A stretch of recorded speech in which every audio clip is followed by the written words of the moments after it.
একের পর এক দুঃসংবাদ পাচ্ছে ভারত। কানাডার সঙ্গে কূটনৈতিক উত্তেজনা, যুক্তরাষ্ট্রের কঠোর অভিবাসন নীতির পরে এবার রাশিয়ার কাছ থেকেও বড় ধাক্কা খেল ভারত। চলতি বছর রাশিয়া থেকে তেল আমদানির রেকর্ড পরিমাণে কমেছে দিল্লির, যার ফলে ভারতের অর্থনীতিতে বড় ধরনের সংকট দেখা দিয়েছে। কিন্তু রাশিয়া থেকে তেল আমদানি কেন কমালো ভারত? বিস্তারিত জানাচ্ছেন সহকর্মী আরিফ হাসান। গত বছর শিখ নেতা হরদীপ সিং হত্যাকাণ্ড এবং মানবাধিকার লঙ্ঘনের একাধিক অভিযোগকে কেন্দ্র করে যুক্তরাষ্ট্র এবং কানাডার চাপের মুখে পড়ে ভারত। এই হত্যাকাণ্ডে ভারতের রাষ্ট্রীয় এজেন্টরা জড়িত বলে অভিযোগ করেন কানাডার প্রধানমন্ত্রী জাস্টিন ট্রুডো।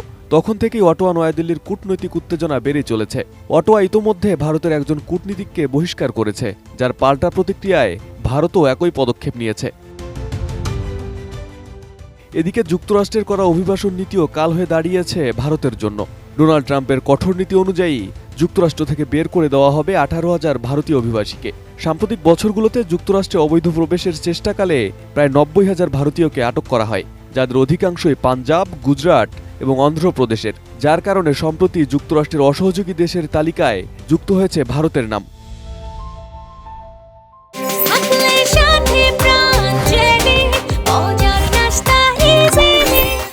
এসব বাদেও প্রতিবেশী দেশগুলোর সাথেও টানাপোড়েন বেড়েছে দিল্লির। এরই মাঝে নতুন করে রাশিয়া থেকে দুঃসংবাদ পেল ভারত। রাশিয়া থেকে ভারতের জ্বালানি তেল আমদানি চলতি বছরের নভেম্বরে রেকর্ড 55% কমে গেছে। ইউক্রেন যুদ্ধ শুরু হলে 2022 সালের জুনের পর এটি সর্বনিম্ন স্তরে পৌঁছেছে। এই রেকর্ড পরিমাণ হ্রাসের ফলে ভারতে দেখা দিয়েছে বড় ধরনের অর্থনৈতিক সংকট। গবেষণা প্রতিষ্ঠান centre for research on energy and clean air (CRA) এর প্রতিবেদন অনুযায়ী এখনও ভারতের সর্ববৃহৎ তেল সরবরাহকারী দেশ হচ্ছে রাশিয়া। রুশ তেল আমদানিকারক দেশের তালিকায় নভেম্বরে ভারত দ্বিতীয় অবস্থানে রয়েছে। প্রথম অবস্থানে রয়েছে চীন। নভেম্বরে রাশিয়ার অপরিশোধিত তেল রপ্তানির 47%ই কিনেছে চীন। এরপরে ভারত কিনেছে 37%, ইউরোপীয় ইউনিয়ন 6% এবং তুরস্ক কিনেছে 6%।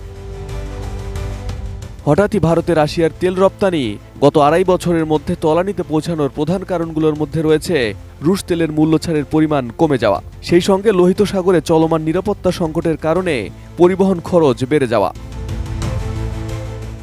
ইউক্রেনে যুদ্ধ শুরু করার অভিযোগে রুশ জ্বালানি তেলের পরিবহন বিক্রির ওপর নিষেধাজ্ঞা দেয় যুক্তরাষ্ট্রসহ পশ্চিমা দেশগুলো।